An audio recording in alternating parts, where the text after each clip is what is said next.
A paz do Senhor Jesus. Vamos começar aqui mais um cafezinho com Jesus. Hoje, o nosso último áudio, cultuar a Deus. Amém? Estamos aprendendo, estamos pontuando algumas coisinhas que tem que ser feita e muitas das vezes não é. Cultuar a Deus é uma coisa muito importante, por quê? Porque já que professamos a fé de acreditar nele, temos que pelo menos prestar um culto a ele. Amém? Você sabe que em outras religiões, por exemplo, o catolicismo, eles sabem cultuar da maneira deles. O espiritismo cultuam da maneira deles. Cada tipo de religiões ou seitas seguem a sua cultura dessa maneira e cultuam a Deus, entendeu? O Deus deles, né? Nós fazemos menção ao nosso Deus, acreditando que Ele existe e está conosco. O que nós fazemos? Nós cultuamos Ele, né? Não é só ir na igreja, como se fosse um artista, ir lá, faz a sua apresentação e vem embora. Não. Tem que cultuar a Deus, tá entendendo? Bom, ontem nós falamos sobre Eclesiastes 8:13, que eu quero ler, né? Eclesiastes 8:13. Pensa num pastor que gosta de deixar um gostinho de quero mais, né? Tem alguns ouvintes meus assim que eles ficam, sabe assim, eles ficam muito bravos comigo. Pastor, não faz isso, a gente quer saber da história, a gente quer saber a continuação e o senhor deixa para o outro dia. Sim, isso instiga você a continuar comigo, lendo, entendendo a Bíblia Sagrada. Bom, eu estou aqui com a minha amiga, né, a Bíblia Sagrada, estou aberto aqui no capítulo 8, e no seu versículo 13, que nós lemos ontem, que diz assim, ó, mas o ímpio não irá bem, e se ele, olha só, Eclesiastes 8:13, mas o ímpio não irá bem, e se ele não prolongará, seus dias, será como a sombra, visto que ele não teme diante de Deus. Quer dizer, Deus é rei, então não se apresse a sair da presença dele. De quem? De Deus. Tá entendendo? Porque nós lemos ontem o 8:3 e agora eu estou lendo o 8:13, porque ele está dizendo a mesma coisa, ó. Por exemplo, o 3 diz assim, ó, não te apresse a sair da presença dele, nem persistas em alguma coisa má, porque ele faz tudo o que quer. Aí no 13 ele diz, mas o ímpio não irá bem, e ele não prolongará seus dias, será como a sombra, visto que ele não teme diante de Deus. Tá vendo? Então, a diferença aqui é o quê? Aquele que tem temor a Deus. O que teme a Deus, ele sabe que até para sair da presença de Deus, né, da igreja ali, do culto que ele está prestando ao Senhor, tem que ter, meus irmãos, reverência. Não adianta dizer que é um santarrão, que ele fica 24 horas com Deus, que é mentira, tá? Isso é mentira. Tá bom?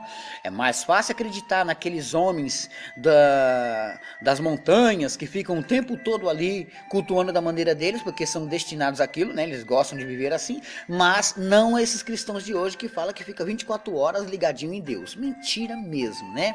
Nós não conseguimos, meus irmãos, temos muitas coisas a fazer. Nós podemos falar de Deus, continuar sendo cristão sempre assim, mas dizer que está conectado a Deus 24 horas falando, vivendo, respirando, meus irmãos, a gente sempre dá uma parada para tomar um café, fazer um almoço, sabe?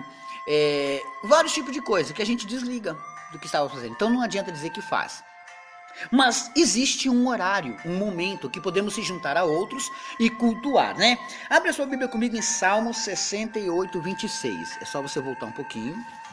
Salmos 68:26. Esse salmo é de Davi. Eu já ensinei a vocês, meus ouvintes, que não foi só Davi que escreveu os salmos, né? Temos aí Asaf, temos Assur, temos Moisés, temos Salomão.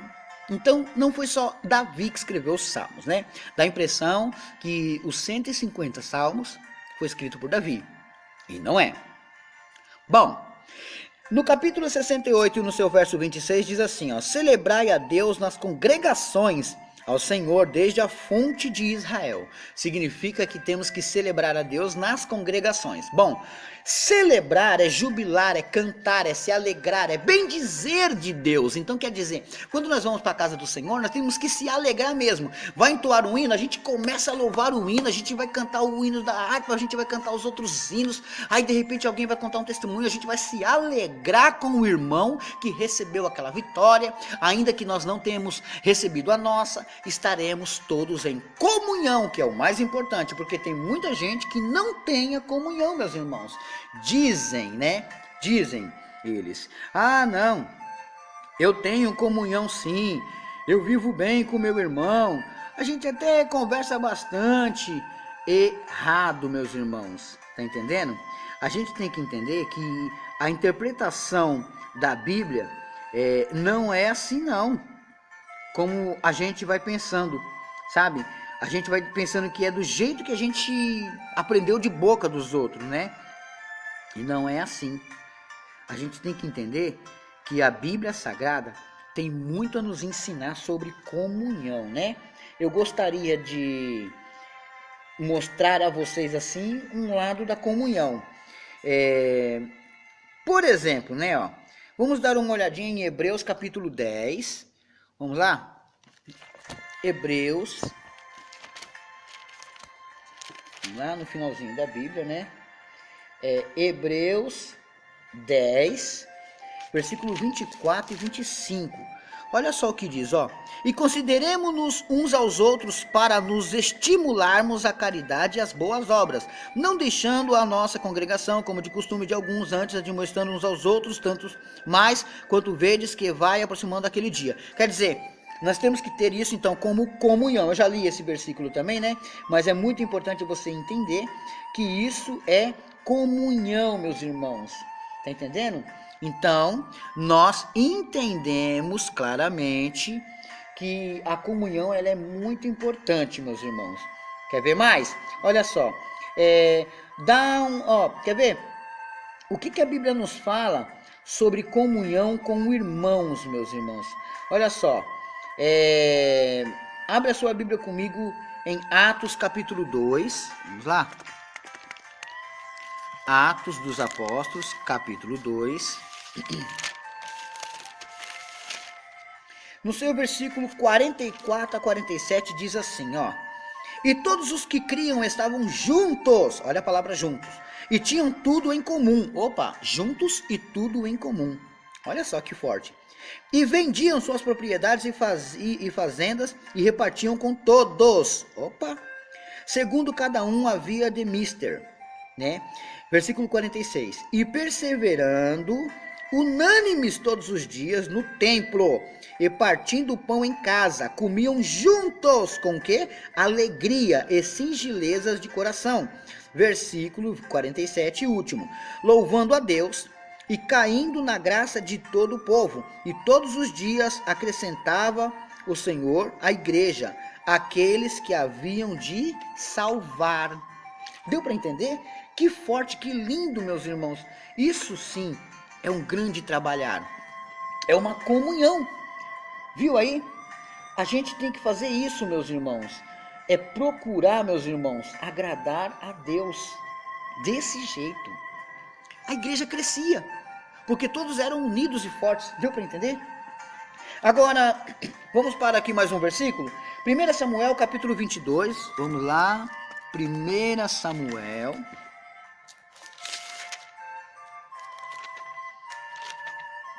No seu capítulo 22, versículo 1 a 5, diz assim, ó. Então Davi se retirou dali e se escapou para a caverna de Adulão. Davi foi para onde? Para a caverna de Adulão. E ouviram-no seus irmãos e toda a casa de seu pai e desceram ali para ele. Então foram todos estar onde ele estava.